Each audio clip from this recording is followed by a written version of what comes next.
L'avenir d'une nation, l'avenir d'un pays, c'est sa jeunesse. Alors, il est important d'aborder des sujets concernant l'éducation et la formation de la jeunesse congolaise. Bienvenue dans votre podcast du déclic et découverte. Ici, nous recevons diverses personnalités, politiciens, entrepreneurs, serviteurs de Dieu ou même de jeunes étudiants.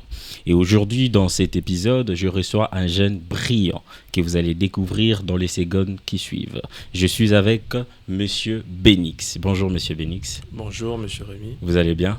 Oui, ça va et vous ? Très content de vous avoir dans mon plateau en tout cas. Le plaisir est partagé. Alors, vous allez me permettre, avec votre permission, qu'on se tutoie pour rendre cet échange encore un peu plus lucide que ça. Au plaisir, j'aime d'ailleurs le tutoiement. Super. Alors, est-ce que vous pouvez vous présenter pour les personnes qui vous découvrent pour la première fois ? Les gens voudraient savoir si c'est qui Monsieur Benix. Alors, je suis Benix, la Renaissance. La Renaissance, c'est mon pseudonyme, mais qui regorge beaucoup de réalités à la fois. Je suis mort plusieurs fois pour renaître plusieurs fois. J'ai connu la mort du péché pour renaître par la grâce de Dieu en Jésus-Christ. J'ai connu la mort de l'ignorance pour renaître grâce aux livres et aux écrits. Et j'ai connu la mort du manque pour essayer de renaître au quotidien par une forme d'opulence, de succès, de richesse. Donc, c'est une route que je suis. Je suis un renaissant, mort plusieurs fois pour renaître dans un phénix, quoi. Wow. Qui meurt et qui renaît encore à chaque fois. Voilà. Wow, belle présentation. La Renaissance. La Renaissance. Alors là, on dira Benix, la Renaissance. Yeah. Ok. Alors, Monsieur Benix, en ce moment, que faites-vous de votre vie professionnelle ? Concrètement, qu'est-ce que vous faites et tout ? J'aime dire, je n'ai pas une profession. Je suis un esprit en mission sur la terre. Wow. Ok. Je n'ai pas de profession, je suis en mission sur la terre. Et parmi les missions que j'ai sur la terre, il y a une mission en particulier que je poursuis maintenant. Je t'ai dit récemment que j'ai connu une renaissance grâce aux livres et aux écrits. Et moi-même au quotidien, par mes écrits, c'est soit sur les réseaux sociaux ou les livres numériques que j'ai produits il y a de cela des années, j'ai permis à des centaines, des milliers de jeunes de voir clair dans leurs problématiques. Et j'ai compris que l'écriture était l'arme idéale pour réveiller les gens. Et aujourd'hui, j'ai pour mission de permettre à des individus qui aimeraient bien écrire mais qui n'ont ni le temps ni l'énergie à consacrer à l'écriture, à produire des livres qui inspirent, qui impactent et qui réveillent les gens. Comme moi, j'ai été réveillé par les écrits, je suis le fruit de l'écriture des autres. Aujourd'hui, j'ai permis aux uns aux autres de produire des œuvres intéressantes mais qui impactent vraiment. Cela part aussi d'un constat. Lorsque j'étais dans ma démarche, dans la route de la Renaissance justement, par rapport aux livres, les livres que l'on me recommandait assez souvent étaient soit français, soit américain. Mais au bout d'un moment, je me suis dit, alors nos intellectuels, nos pasteurs, nos sages, nos politiciens n'ont-ils pas écrit ?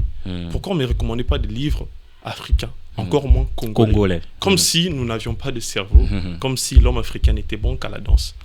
Et comme disait Cheikh Anta Diop, comme si l'émotion était nègre. Et que le nègre n'avait pas de cerveau pour rationaliser, pour réfléchir, pour écrire, pour penser, pour organiser, pour s'émanciper grâce à l'écrit. Et c'est de là que je me suis dit non. Il y a soit deux hypothèses. Soit réellement l'émotion est nègre et que le nègre a un quotient intellectuel bas, donc ne peut pas réfléchir, ne peut pas produire des œuvres littéraires intéressantes. Soit nous avons des œuvres mais qui ne sont pas assez vulgarisées, pas assez connues, pas assez mis sur la lumière. C'est pourquoi je me suis donné pour mission à la fois d'éditer les particuliers, mais de mettre un maximum de lumière sur eux. C'est un challenge assez audacieux que je me suis donné, vu mon jeune âge, mais que je compte honorer au fur et à mesure. À ce jour, nous sommes à une dizaine d'auteurs édités, dont les politiciens, les entrepreneurs, les hommes de Dieu et tout. Mais c'est une mission que je m'investis et je crois que cela produira des fruits.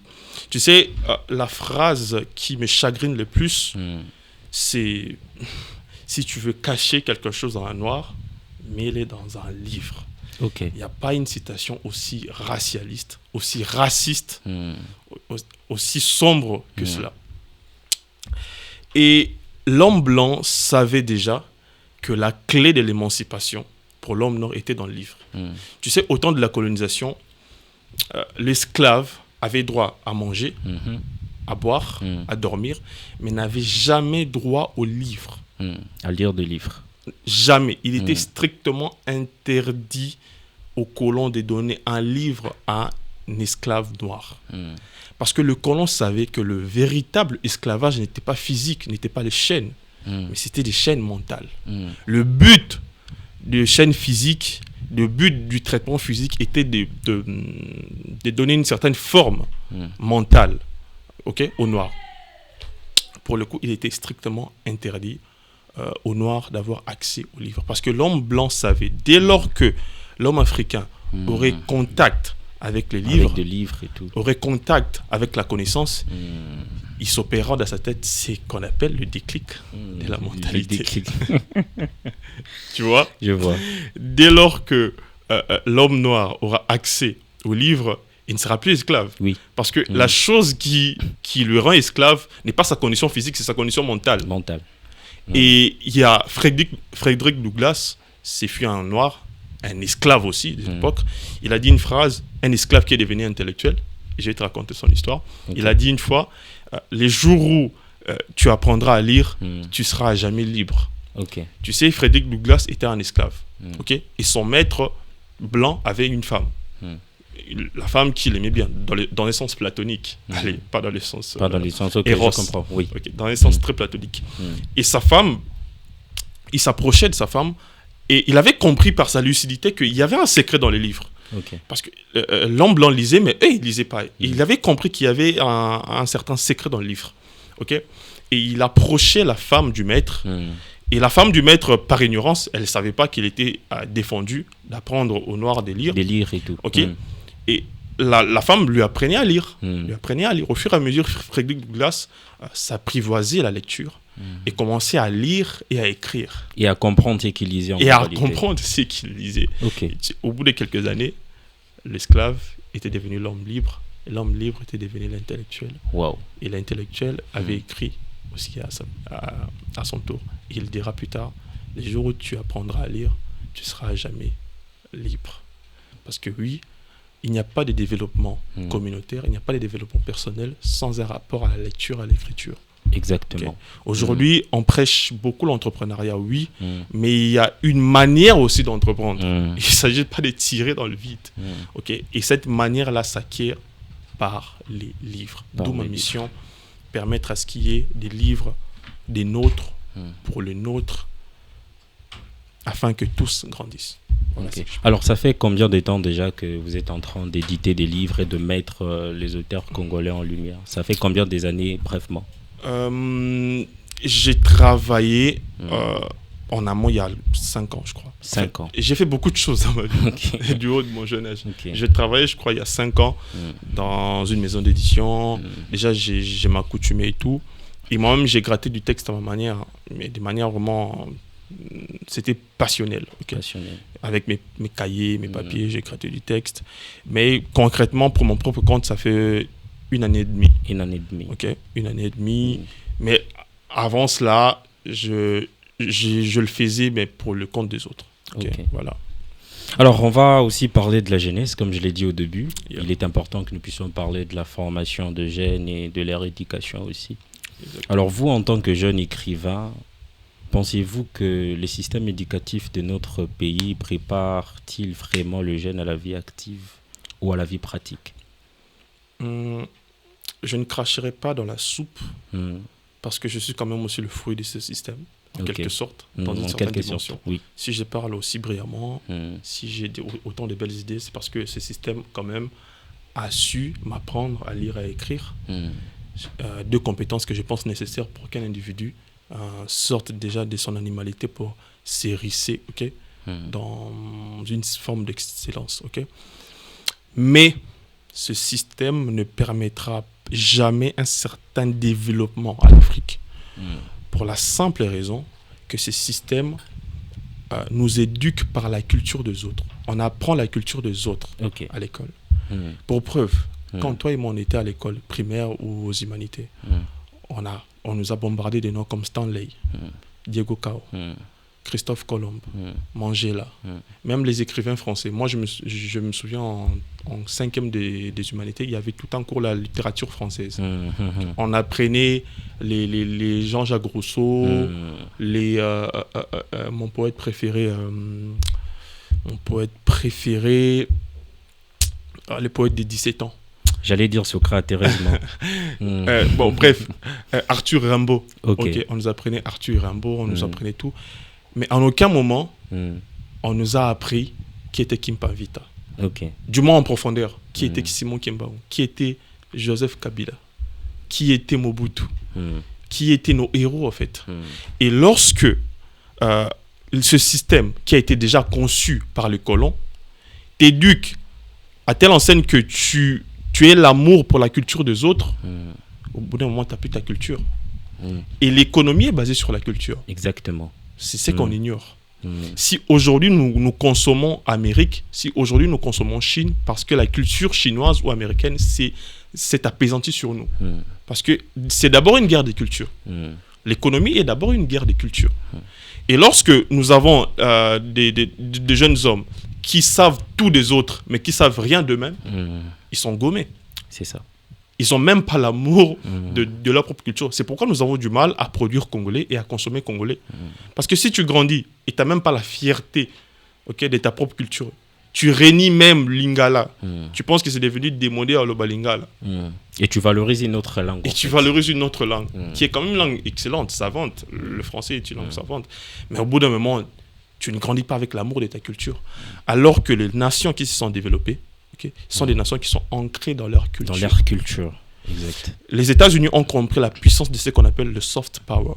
Le soft power, c'est le pouvoir par la subtilité, c'est le pouvoir par la culture. Au travers des films comme Rambo, Chuck Norris, 24 heures chrono, des films où on exaltait la culture américaine pour communiquer subtilement au monde que nous sommes les plus gagnants, nous sommes les premiers du monde. Et cela a créé ce qu'on appelle l'américanisation mondiale. Le monde s'est américanisé, le monde a épousé les codes de l'Amérique. Et d'ailleurs même, que ce soit par la culture rap US, hip-hop et tout, qui s'est abattu sur tout le monde entier. Le monde entier. Et c'est logique que les États-Unis soient maintenant premiers en termes d'économie, parce que sa culture a déjà gagné. Et l'économie va juste suivre. Donc, notre système ne met pas tellement d'emphase sur notre propre culture. C'est pourquoi nous grandissons en ayant l'amour de la culture des autres. Au bout d'un moment, ça va nous peiner au niveau économique et même sur d'autres dimensions un peu plus haut. Mystiques. Là, vous avez tout à fait raison, en tout cas. Et si nous sommes maintenant face aux jeunes, parce que ces podcasts, c'est vraiment particulier pour le jeune. Alors, vous, en tant qu'écrivain, en tant que jeune, c'est quoi Je ne suis pas que ça. Je me présente trop sur cette question. Je suis en fait, la Renaissance. En tant que la Renaissance, disons ça, en tant que la Renaissance, c'est quoi la chose que vous conseillez aux jeunes pour leur formation personnelle? Pour leur formation personnelle, oui. J'aime beaucoup conseiller sur base du vécu. Ok. Moi, au bout d'un moment, j'étais à un niveau où je pouvais avoir $20 et diviser par D pour acheter un livre de $10. Et me contenter de $10. J'ai fait des longues routes, des fois en transport compliqué ou à pied pour assister à une conférence. J'ai passé des heures et des heures devant YouTube pour apprendre la psychologie, pour apprendre à vendre, pour apprendre à m'exprimer. J'ai contacté plusieurs personnes pour apprendre. Je dirais, si le système ne te sert pas, la connaissance que tu veux, vas-y les chercher. Parce que si aujourd'hui, il y a des formations qui se donnent, c'est parce que les gens ont compris que le système seul ne peut pas. Et on doit compenser. C'est ça le but de formation, justement. C'est parce que tout ne se donne plus là-bas. Et on le sait, le but de la personne qui l'avait conçu, donc le colon, était de maintenir quand même ceux qui bénéficieront de ce système à un certain niveau. Que l'autre palier là était à son contrôle. Donc si aujourd'hui, tu penses que le système éducatif ne te permet pas de t'émanciper, tu as toute l'énergie possible, le temps, la connaissance possible d'aller chercher toi-même du savoir. D'ailleurs, les gens ne savent pas mon histoire avec mes vers. C'est parce que à un moment donné, j'étais tellement frénétique que je lisais la nuit. la nuit et j'ai forcément avec des torches. Wow. Au bout d'un moment, ça a cramé mes yeux. Ça a quand même cramé les yeux. Ouais. Donc, pour te dire à quel point j'affectionnais la recherche d'un certain savoir. Donc, c'est la Renaissance encore une fois. La Renaissance. C'est super important ce que tu viens de dire parce que surtout moi j'ai l'impression que le jeune Congolais ont cette tendance-là ou cette mentalité à ce que apprendre ce n'est qu'à l'école, ce n'est qu'à l'université qu'on doit apprendre de nouvelles informations ou acquérir de nouvelles compétences et connaissances. D'ailleurs, ce qui est rigolo, les mêmes personnes qui sont dans ça, une fois dans le monde du travail, on leur donne encore de formation. Imagine. C'est pour te dire que tout ce que tu avais appris là-bas, c'était du bullshit. Du bullshit. On doit être clair. C'est ça. Si tu étais autant préparé, pourquoi on te formera encore? Ok. C'est ça. C'est parce que, du moins, c'était pas du bullshit, ça avait un certain niveau et qu'on sait que pour t'amener à un certain niveau, il faudra encore te former. Donc la formation est continue. Exactement. Ça ne s'arrête jamais. Exactement. Super. Alors, on va un tout petit peu essayer de changer d'optique. On reste dans l'éducation, mais on va aussi essayer de parler de l'entrepreneuriat. Et c'est quoi le lien perso que tu fais entre l'esprit entrepreneurial et l'éducation? Nelson Mandela a dit une phrase iconique. Il a dit « L'éducation est l'arme la plus puissante par laquelle on peut transformer le monde. » Okay. L'éducation, c'est vraiment la colonne vertébrale. Okay. Les gens parlent du mindset. Mais à un certain niveau, le mindset, c'est juste l'éducation.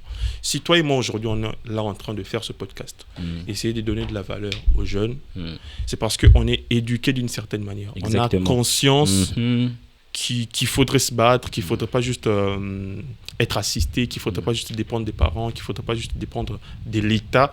Okay, donc, tout part d'un certain mindset qu'on a développé. Et ce mindset-là, c'est acquis par une forme d'éducation. Alors, les gens font l'erreur entre éducation et instruction. Il y a une grande différence. Okay. L'instruction s'arrête à l'école. C'est qu'on donne là. D'ailleurs, c'est mon prof de français qui nous a appris cette différence. Okay. Coucou prof, en 6e. Okay. L'instruction s'arrête à l'école. Okay? L'éducation est continue. L'instruction s'arrête lorsque tu as ton bac ou ton bac plus 3, plus 5. Mais l'éducation ne devrait pas s'arrêter parce que c'est l'arme absolue pour te transformer et pour transformer ton environnement. Okay? Et c'est l'éducation qui te met dans un certain mindset, qui te fait comprendre que tu devrais justement bâtir, construire, avoir des visions empiriques. Tu vois? Donc, si de ton côté, tu parles comme tu parles, tu fais des podcasts, et si on essaie de construire tout ce qu'on construit, okay, par nos maigres moyens, c'est parce qu'on est éduqué à un certain niveau. Tu vois, comparativement, entre un jeune lambda, okay, en RDC, un jeune à Dubaï, okay, ou un jeune à New York, là-bas, ils ont un peu plus un mindset où si tu ne travailles pas, tu ne manges pas. Okay? Tu ne travailles pas, tu ne manges pas. Surtout chez les Arabes, c'est très ancré. Dès le bas âge, on t'apprend cela. Mais chez nous, ici, nous avons encore l'esprit d'assistanat. Okay? C'est très francophone, ça. L'esprit d'assistanat, l'esprit de critique. Oui, l'État a sa part à jouer, okay? Mais l'État ne peut pas... Nous sommes encore des nations jeunes, faut-il le préciser. Exactement. Nos nations n'ont même pas encore 500 ans. Alors que la France a plus de 500 ans. Okay? Nous avons acquis nos indépendances à peine il y a quelques années ici. Nous avons fêté notre indépendance le 30 juin. C'est, je crois, 65 ans. 65 ans. Nos nations sont encore jeunes. Il faudrait réaliser que notre État aussi est jeune et donc débutant. Okay? Donc, on n'est pas dans un état providentiel, donc il faudrait se comporter comme des jeunes qui sont dans un état qui n'est pas providentiel. Ça, c'est important. Et qu'il faudrait s'éduquer d'une certaine manière pour entreprendre, justement, faire des actions. Donc, l'éducation, c'est l'arme la plus puissante, c'est la colonne vertébrale même de l'entrepreneuriat. Okay? Donc, tu ne peux pas entreprendre si tu n'es pas éduqué d'une certaine manière. Alors, c'est impossible. Je trouve juste que c'est vraiment impossible. Okay? Donc, déjà, éduque-toi, parce que l'éducation ne s'arrête pas qu'à l'école. Donc, forme-toi, lis, apprends, parce que ça va toujours te servir dans tes visions, dans tes ambitions, ou quoi que ce soit. Donc, l'éducation est d'ailleurs plus importante que l'instruction. Okay. Voilà tout ce que je peux dire. Super, ça c'est très important tout ce que tu viens de dire. Et en parlant toujours de l'entrepreneuriat, vous savez, on reçoit souvent ces genres de questions. Voilà, j'aimerais entreprendre. mais je n'ai pas un capital de départ et tout ça là. Et récemment, d'ailleurs, j'avais vu sur votre page Facebook que vous avez pu éditer un livre d'entreprendre avec $0, si je ne me trompe pas, c'était ça, les titres et tout. Alors, quel conseil pourriez-vous donner aux jeunes qui veulent entreprendre mais qui n'ont pas un capital de départ? Ok. D'ailleurs, premièrement, je vais vous regarder, vous. Je vous conseillerais d'acheter le livre Entreprendre avec $0 de Madame Faïta Suzanne, qui a été édité par nous, pour avoir un peu plus de réponses. Mais au-delà du coup marketing que je viens de faire, je dirais, la plupart des jeunes qui pensent qu'ils n'ont rien ont en fait quelque chose. Il faudrait, ça m'a pris 4 ans à mon niveau pour comprendre la notion de la valeur. Ok. La valeur, c'est toute chose, tout potentiel, tout bien matériel, tout savoir-faire que tu as, que tu peux donner aux autres en contrepartie avec l'argent. Ok. Savoir faire rire les gens est une valeur. Savoir réparer des ordinateurs est une valeur. Savoir conduire une voiture est une valeur. Savoir écrire est une valeur. Savoir parler est une valeur. Avoir même des belles formes pour une femme, c'est une valeur. On doit se le dire, c'est une valeur. Même pour les hommes aussi, c'est une valeur. Même pour les hommes, c'est une valeur. T'es beau, c'est une valeur. Exactement. Maintenant, quitte à toi de te dire, j'ai une valeur intrinsèque en moi. Parce que Dieu est riche, il n'a créé personne pauvre. Nous venons au monde riche. Et cette richesse-là, c'est ce que j'appelle la valeur. Donc, dis-toi, si tu n'as rien, c'est juste parce que tu n'exploites pas encore ta valeur. Si tu commences, si tu identifies ta valeur, c'est que tu as là maintenant, en termes de potentiel ou même de biens, ça peut être même une maison que tu peux faire louer ou quelque chose que tu peux vendre autour de l'argent. Dis-toi quelle valeur ou quel nombre de valeurs que j'ai, que je peux proposer au monde pour être payant en retour. Okay? Et l'autre astuce que je donnerais, que moi-même j'applique, c'est vraiment d'exploiter la puissance de l'Internet. Aujourd'hui, par TikTok, tu peux rendre public ce que tu sais faire. Par Facebook, par Instagram, tu peux vraiment rendre public ce que tu veux faire. Moi, j'ai des activités très liées au net et des activités purement physiques. Et mes activités liées au net, franchement, ça te connecte à des gens que tu n'aurais même pas idée. Tu vois. Ça te fait rentrer dans des endroits où tu n'aurais même pas idée. Tu rentres dans des réseaux. Tu rentres dans des réseaux où tu n'aurais même pas idée, en fait. Et c'est le miracle d'Internet. Exact. Internet, chaque année, Internet crée du moins des nouveaux millionnaires ou du moins des gens qui peuvent manger à leur faim. Si tu as 0 aujourd'hui, identifie une valeur, valorise ta valeur en passant par les réseaux sociaux. Et je dirais, 3e chose, sois courageux. Tu sais, Rémi, avant que je ne sois un peu ce que je suis aujourd'hui, bien que je m'estime n'être encore rien, j'ai fait tout et rien pour avoir ces foutus papiers. J'ai marché à pied. Il m'est arrivé de vendre des baskets que j'avais troquées, de vendre, c'était une valeur. Encore une fois. Il m'est arrivé de vendre des baskets. Il m'est arrivé de vendre tout et rien. Il m'est arrivé de toquer. Enfin, comme l'autre disait dans l'arrestation, des fouillés, bêchés, que nul endroit la main n'est pas assez repasse. Il faudrait être courageux. Si tu n'as rien, il faudrait te démerder. Il faudrait être prêt à marcher sous le soleil. Il faudrait être prêt à tout cela. Il m'est arrivé, je n'aurais jamais imaginé cela, mais il m'est arrivé de demander l'argent de transport. En cours de route. En plein Victoire. Wow. Tellement j'étais fauché.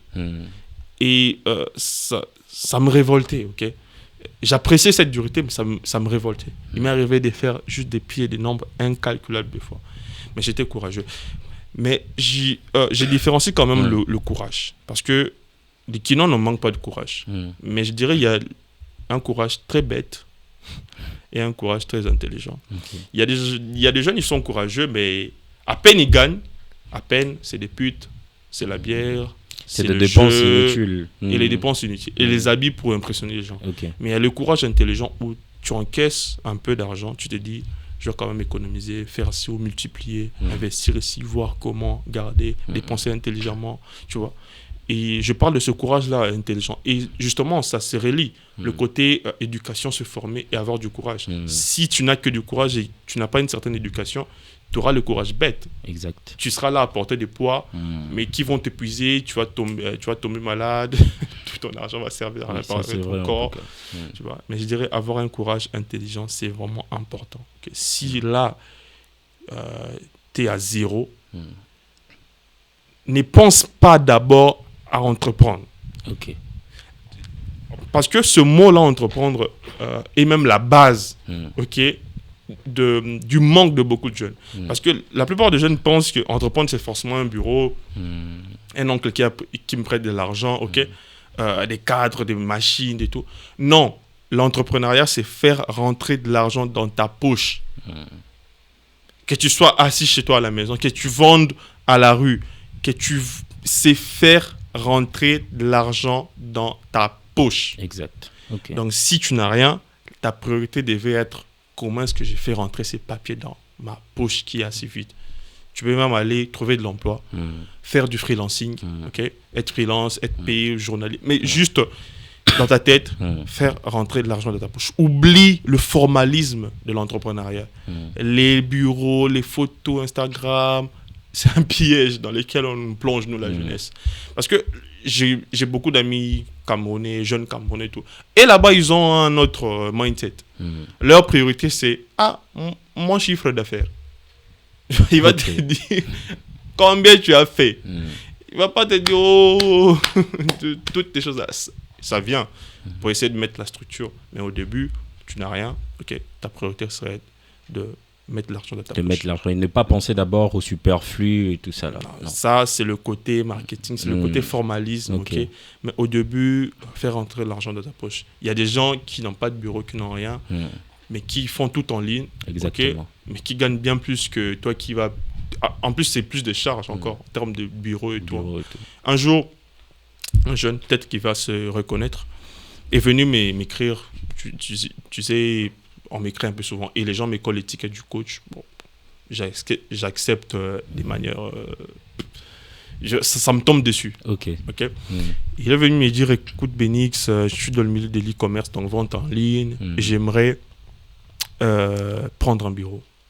Prendre un bureau, minimum $50.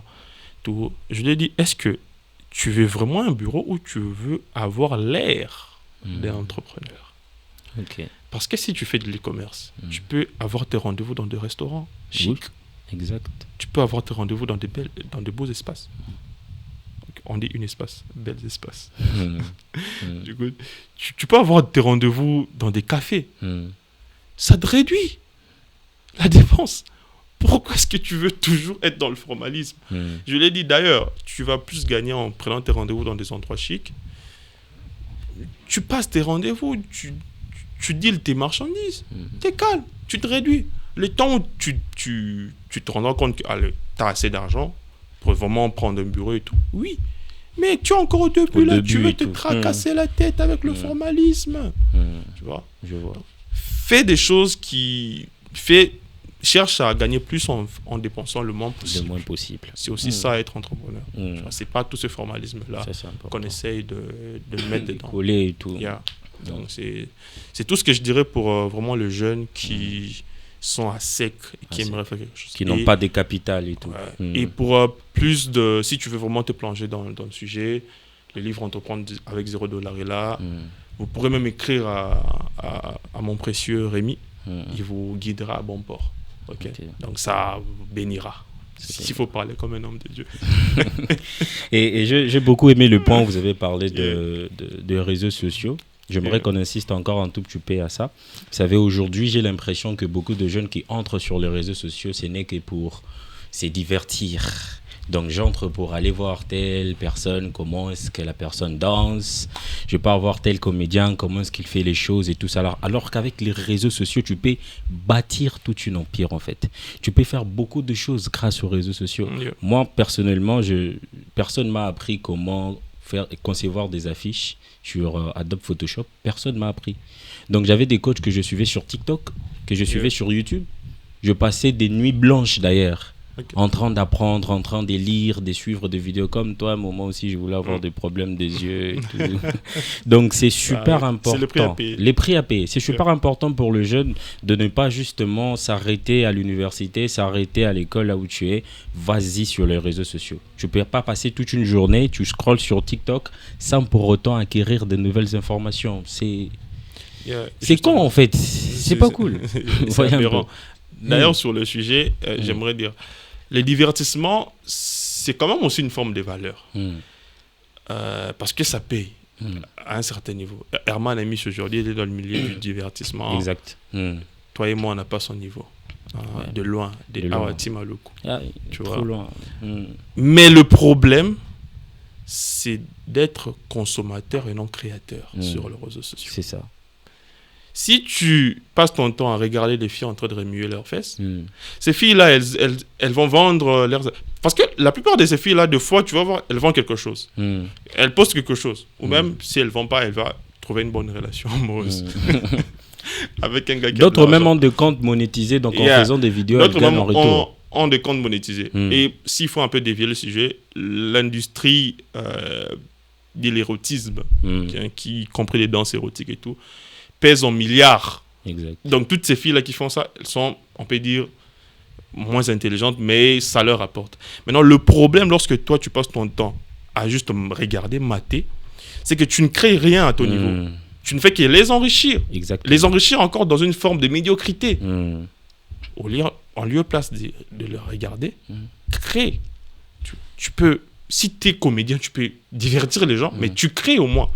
Tu peux parler de l'intelligence artificielle, tu peux parler de tout et de rien, mais le plus important, c'est que tu sois créateur, que tu participes aussi à bâtir ton avenir. Parce que si tu ne fais qu'être consommateur, tu vas enrichir n'importe qui, même qui est dans la médiocrité. Tu vois. Donc c'est vraiment ça, je dirais, quitte de l'esprit de consommation et deviens créateur sur les réseaux sociaux. Ça peut changer ta vie, littéralement.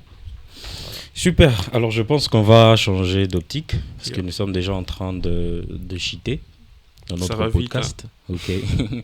Alors, j'aimerais qu'on aborde un tout petit peu les sujets spiritualité parce que je me rends compte que dans notre génération aussi, c'est un sujet qui est des fois négligé chez certains jeunes. Alors que c'est super important avoir d'en beaucoup parler. de jeunes dans les églises. Pas... Non. Quand je dis que c'est négligé, c'est-à-dire que les jeunes ne prennent pas le temps. Voilà, c'est peu abordé en fait. Aborder des sujets en profondeur concernant la spiritualité chez plusieurs jeunes, c'est peu abordé et tout ça. Alors vous, particulièrement, c'est quoi la place en fait que la spiritualité occupe dans votre vie personnelle et dans votre vie professionnelle aussi? Je dirais, la vie d'un homme n'est que le reflet de son esprit. Ok. Ton esprit t'emmène là où il est. Si ton esprit est riche, tôt ou tard, physiquement, tu finis par être riche. Si ton esprit est pauvre, tôt ou tard, tu finis dans la pauvreté. C'est d'ailleurs pour cela que la plupart des gagnants de l'auto finissent ruinés.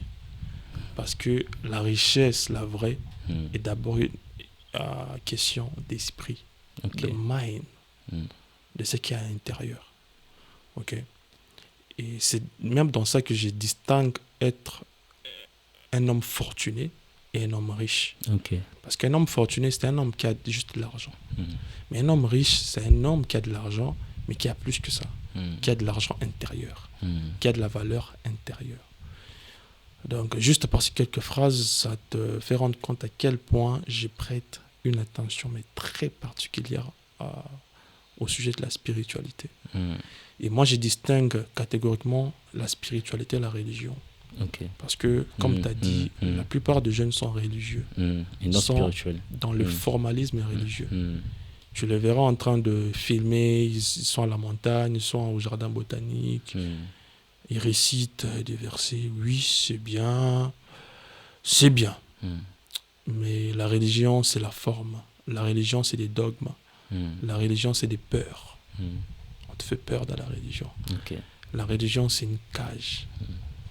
C'est une prison dorée. Mais la spiritualité, c'est le fond. Okay. C'est à faire des connexions. C'est la liberté. C'est des interdits.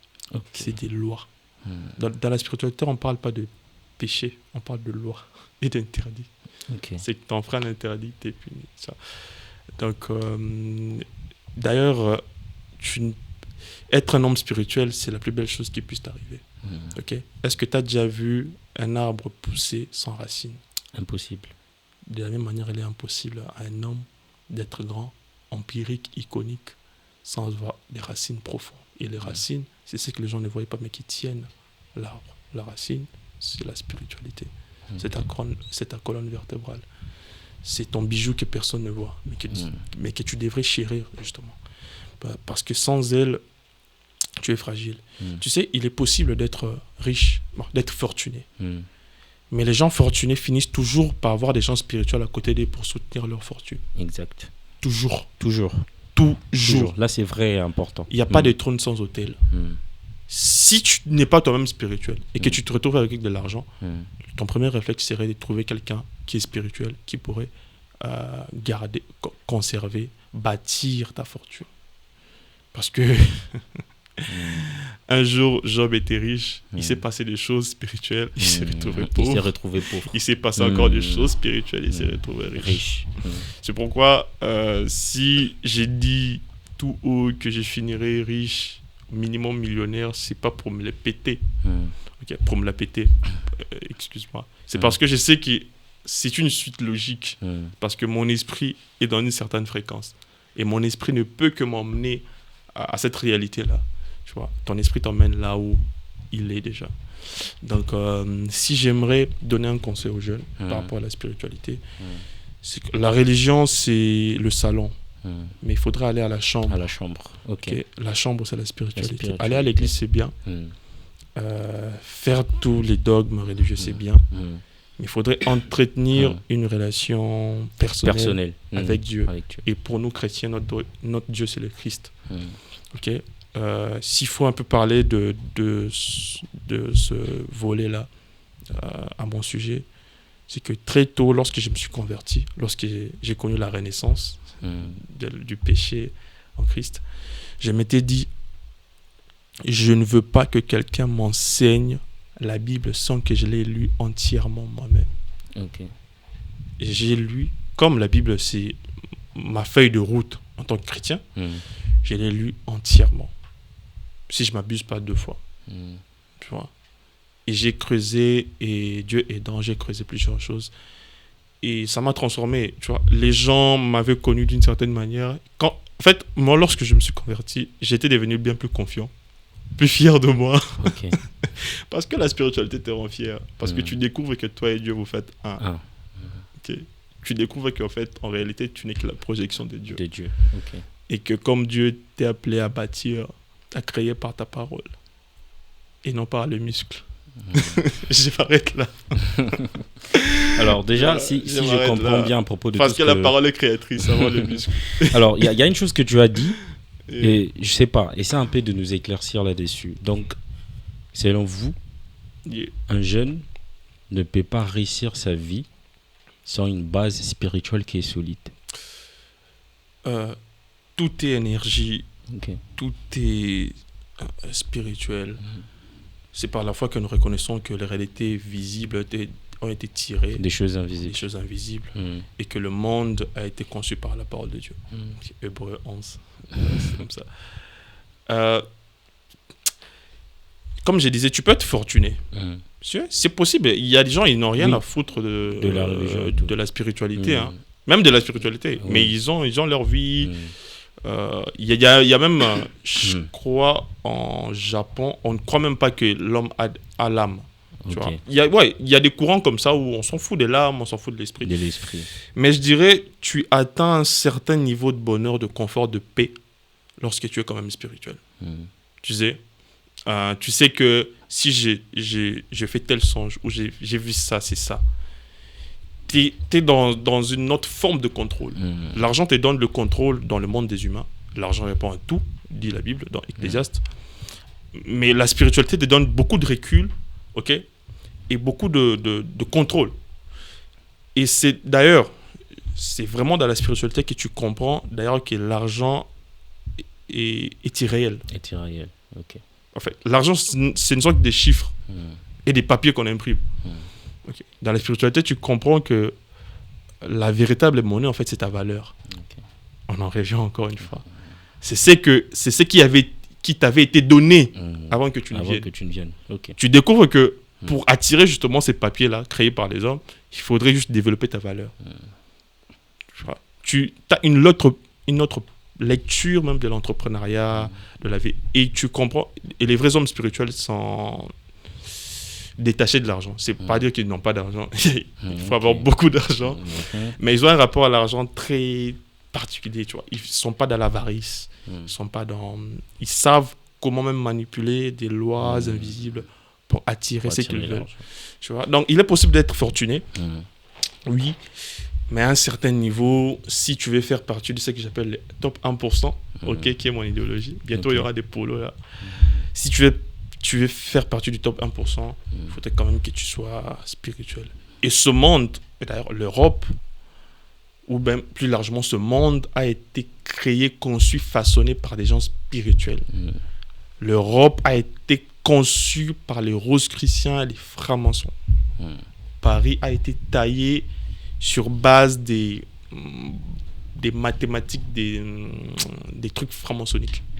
Okay? Donc rien n'est au hasard. Tu vois? Rien n'est au hasard sur cette terre. Et pour un certain palier quand même, je dirais aux uns et aux autres de cultiver une spiritualité. Parce que c'est important. C'est très important. Waouh.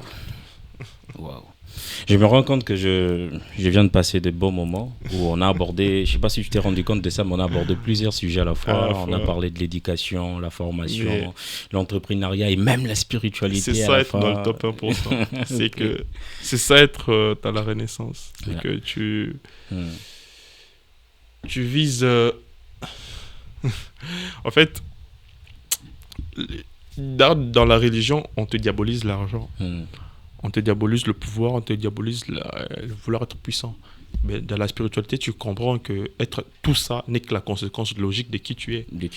Parce qu'au ciel, il n'y a que de l'or, il n'y a que des pierres précieuses. Au ciel, il y a la gloire, au ciel, il y a le pouvoir. Donc, être tout ça n'est que la résultante, en réalité, de qui tu es réellement. Pourquoi Dieu dira, vous êtes des dieux, je vous avais dit, vous êtes des dieux, mais vous mourrez comme des simples hommes. Parce que vous avez oublié votre nature de Dieu. Et que l'argent, le pouvoir, le bonheur, j'allais dire les belles femmes. Heureusement. Les belles femmes. Les belles maisons. Les belles maisons. Les belles maisons ne sont que la conséquence, la suite logique de qui tu es. Donc, il ne faudrait pas prier beaucoup et avoir du mal à manger. C'est une étape. Parce que dans le cheminement même spirituel, il faut que tu passes par l'humiliation, sans des initiations, que Dieu travaille ton esprit. Mais la finalité, c'est le pouvoir, le contrôle, tout ça quoi. Tout ça. Alors, nous sommes à la fin, Benix. Et comme je l'ai dit, nous avons abordé beaucoup de sujets très importants. Et d'ailleurs, j'encourage les jeunes à suivre ces podcasts, même plus de 3, 4 à 5 fois. C'est tellement... il y a des choses codées qui se sont dites. Imagine un peu. Et on va continuer. Je pense que ce même sujet, tout ce qu'on a pu aborder, on en aura maintenant en présentiel et Benix, la Renaissance, fera partie des intervenants de l'activité qu'organise la structure du déclic de la mentalité le 16 août 2025.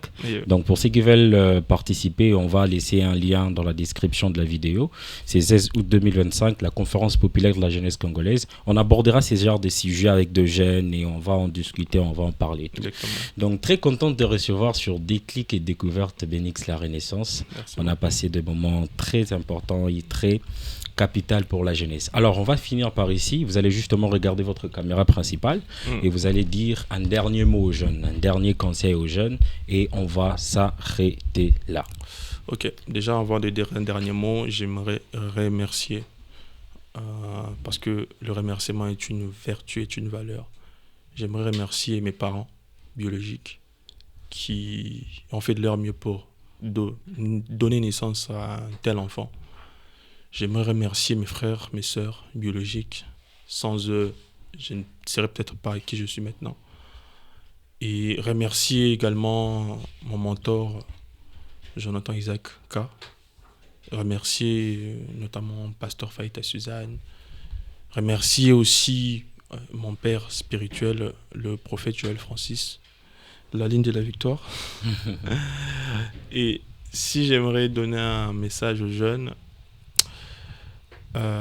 j'avais à peine 16 ans, il y a des années, lumière en arrière, mon mentor se rappellera, Jonathan Isaac. J'étais venu le voir et je lui disais, j'écris un livre là, c'est pour parler aux jeunes, révolter les jeunes. Je n'avais l'air de rien, limite d'une fourmi.